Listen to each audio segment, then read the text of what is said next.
కవితక్క గులాబీ జెండా ఎత్తుకొని బంగారు తెలంగాణకై కంకణమే కట్టుకొని కదిలింది కవితక్క గులాబీ జెండా ఎత్తుకొని ప్రజాసేవయే ప్రాణంగా ప్రజల ప్రగతియే తన ఊపిరిగా.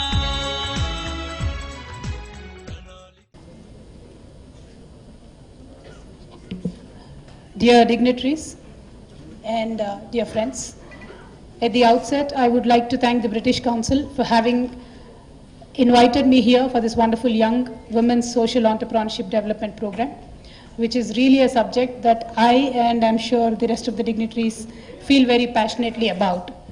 And in this regard, I would like to thank the British Council for coming up with such a program and for supporting a good number of projects across India for fostering the spirit of social entrepreneurship among young women. Social entrepreneurship is not something very new to our country.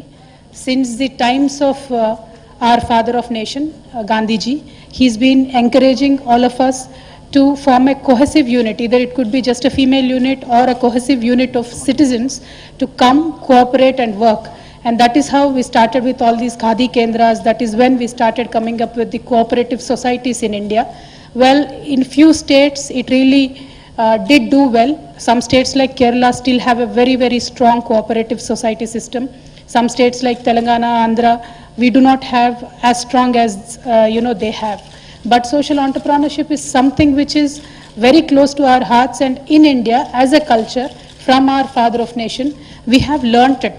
But unfortunately, fortunately, we do not have a proper specific policy, I would say, to help especially women to become social entrepreneurs. There are some policies, but there are of course also some lacunas in it. I think as a first time member of parliament, I believe they should be addressed as soon as we can.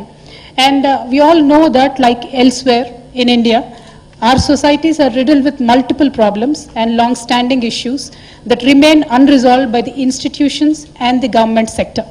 Now this is where social entrepreneurs have attempted to step in to challenge, question and rethink concepts and assumptions. They try to work on existing infrastructure, plugging the gaps, providing time and innovative solutions to alleviate problems that exist at grassroots level. As an example, I would like to quote not an Indian social entrepreneur project, but an African project, where one of the companies decided that we need to make sure that there is huge awareness of AIDS in Africa. They were thinking about it, how to do. Government had their own programs, various civil societies had their own programs, but how do we do it was a question. And not many people, although for the fear of having AIDS, they would not go out and do the testing done. That did really cause a great deal of problem in Africa, because Africa has the biggest number of AIDS. Now this is when a Norwegian company, a social entrepreneur, he decided that why don't we just use messages to send to these people in their native language, just to bring about the awareness on this disease. They started doing it. Initially they started it with a very low number, because obviously any social entrepreneur project wouldn't get that deal of money in the beginning. But they started it. Now I believe they send messages to at least 30 lakh people every day.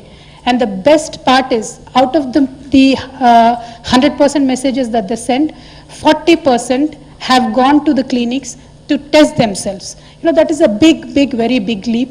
And not all governments, I'm sure Ratna Prabha madam would certainly say yes to this, not all governments can achieve this kind of a target. So this last minute links can be very beautifully tied in by the social entrepreneurs. And that is where we need all these groups. Particularly, I would say, in India, a growing number of women are starting or running businesses. But they have for long been proactively contributing towards these diverse sectors, ranging from education to healthcare, to renewable energy, to working on violence against women, etc. They've also been employing many victims, as well as they're helping other women to get the jobs. Living example is Alip, Ms. Ramadevi and Kove, of course.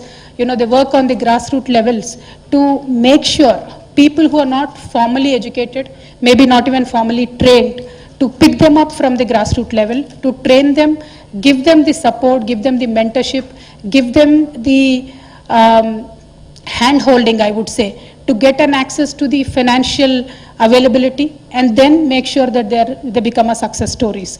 But when this entire concept is really good, but as any woman, I am also a very staunch feminist at heart, and I fear, is this something to say that women cannot have access in mainstream corporates, so go and start social entrepreneurship projects? Because many statistics show that in social entrepreneurship projects, women do not have a ceiling. They go to the topmost position, they are there, they stay put. But in a regular corporate sector, they always go and stop at a certain level. So yes, I want women to certainly spearhead the social entrepreneurship movement, but all of us together, because there are many, many business women here, I would wish to say that in regular corporate sector also, women should somehow make sure that we break that glass ceiling. And unfortunately, India, as of now, does not make any good use of its women's workforce. Promoting entrepreneurship is so very, very down below in the agenda, unfortunately, of the governments, both central and states. But I would like to quote a United Nations figure and International Labour Organization. This suggests that India's GDP could jump by 4.2% if more women were drafted into the workforce, not even into the entrepreneur level, just into the workforce, and our GDP could go up by 4.2%. But how do we achieve that? As I said, yes, social entrepreneurship is an easy way where we could bring in more and more women into this. I was just speaking with Ramadevi ma'am from Alip. She was suggesting I could employ 10,000 women if you could just cooperate with me on the district level. That's a huge thing. Governments cannot do that kind of things easily. But I believe this is how we should slowly start and picking up. And as I mentioned earlier, apparently women are twice as likely to reach the top echelons of social entrepreneurship when compared to the mainstream businesses. Now this is where my dear Samya and Padmaka, all of us have to work together to make sure we reach to that board levels. And Indian women somehow do not receive a lot of support when it comes to the professional advancement, both by governments and families. India is ranked at a miserable 115th out of 128 countries in the 2013 rankings, which is about how good we are in promoting our women in business.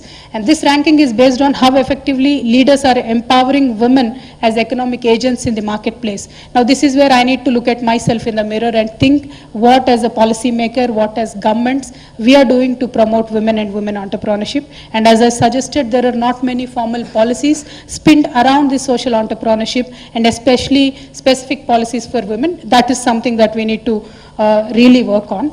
But when I interact with the women on the ground level, they do share a lot of challenges that they face. And one of the basic core challenges being a woman itself. Being a woman itself is a challenge. Since in India or elsewhere, we are expected to take care of the family first, we are expected to take care of the household first, and then think about whatever creative or entrepreneurial, ideas or streak that we would have. So for a woman, all of us know, our entire career cycle is inverted. For a man, if the career starts at 20, for a woman it starts after 40. When when the kids have gone to college, kids have gone to school, then you can probably have some time on hand and experiment. So the whole of this cycle is inverted for women. So as policymakers, as civil society groups, I believe that is one other thing we need to work. And I was really interested to know the statistics of the British Council, if you could share some data. Out of the 4,000 women that you have trained, what is the age group? That was really interesting me. Maybe that we should look on, because unless and until we target an age group which will stay there after we train, there is no point in training. So that is one area. And of course, lack of mentorship and guidance and access to finance is what many women say is their next challenge. And in this regard, I would really like to congratulate the British Council for doing that hand-holding part and making sure that you mentor them, train them, and give them access to a lot of information, first of all. And then, as I said, when we talk about social entrepreneurs, in a typical traditional way, India knows about social entrepreneurship, but in a way that it is interpreted now across the world. As in, if I start a restaurant, my entire profits either should go for some social activity or it should be reinvested into my own organization where I can employ more and more disadvantaged group of either women or men. That is what social entrepreneurship kind of means now across the world. And who are they dependent on? How do we get access to funding? It is only on the CSR funding that we depend on now. So that should probably slowly go away, and access to specific funding of social entrepreneurs is a need of the hour. And this invitation really gave me a lot of ideas where I could probably prevail upon the state and central governments to make sure that we get a policy specific to this group can be done. And thank you. And another great part all of us kind of do ignore is technology. Technology could be a greatest good disruptor, and it could help many women scale in one day. You know, the moment a woman or the business gets onto the Facebook, the reachability is unbelievable. So how do we make sure technology is available to these social entrepreneurs is another really good challenge. And also again, I would want to know that what British Council has done in this program and how much of tech mentorship have we done is another area I think all of us like-minded people should be working on. And third area where maybe the business groups and FICCI and Philo can help us is I believe that there is a need for a social capital markets to be developed in India. Access to funding as to regular mainstream business, if we can have venture capitalists coming in to just help the social entrepreneurs. If we can help venture capitalists just coming and investing in organizations like Covey, Aleap, the scalability, the reachability will be multifold, and I think that is another area. So the arrival of a robust social capital market to the financial system could very well prove positively, and it could be a game changer in the sense of, in the scenario of India is what I believe. And to finally conclude, I would like to quote Honorable Shri Abdul Kalam ji. He said, empowering women is a prerequisite for conceiving a good territory. When women are empowered, society with steadiness is guaranteed. And empowerment of women is absolutely vital as their thoughts lead to the development of a good family, good humanity, and finally a good nation. So in this regard, I hope that the social entrepreneurship becomes one of the key tools of empowerment for women. And not everybody is as lucky as Ratnaprabha madam, where she could be at the right time, right place, where she could draft all the right policies for women. And I really hope that chance comes to all of us, and we can all play a wonderful role from policy making to the regulation, to the mainstreaming of these industries, and to handhold the women and help them boost their entrepreneurship skills. Thank you so much.